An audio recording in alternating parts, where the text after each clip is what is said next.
இதனாலதான் நம்ம திராவிட மாடல் அரசை பார்த்தா சிலருக்கு வயிறு எரியுது. வாய்க்கு வந்த அவதூறுகளை எல்லாம் அள்ளி வீசுறாங்க.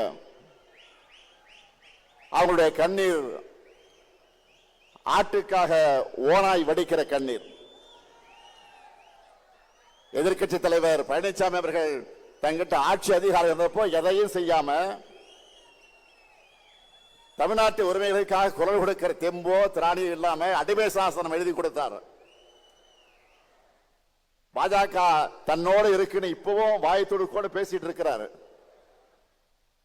எதிர்கட்சி தலைவர் மாண்பே இல்லாம தரந்தாந்து என்னை உரிமையில பேசிட்டு இருக்கிறார். கொள்கை இல்லாம தொடை நடுங்கும் பழனிசாமி அவர்களுடைய தரத்தை மக்களோட அந்த மக்கள் தெளிவாக எடை போட்டு பார்ப்பாங்கன்னு நானும் விட்டுட்டேன். ரெய்டுகள் இருந்து தன்னை காப்பாத்திக்க அதிமுகவை அடை வச்சுட்டார். திராவிடம்னா என்னன்னு கேட்டப்போ அதெல்லாம் எனக்கு தெரியாதுன்னு சொன்ன அவர்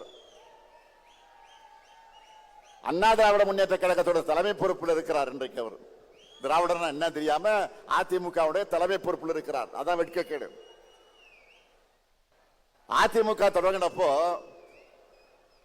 தன்னுடைய கொள்கை அண்ணாயிசம்னு சொன்னாங்க.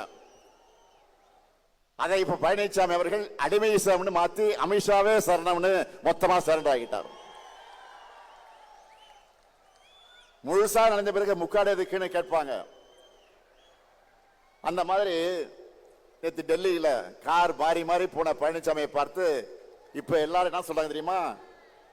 காலையே விழுந்த பிறகு முகத்தை மூட கர்ச்சீஃப் எதுக்குன்னு தான் எல்லோரும் கேட்கிறாங்க.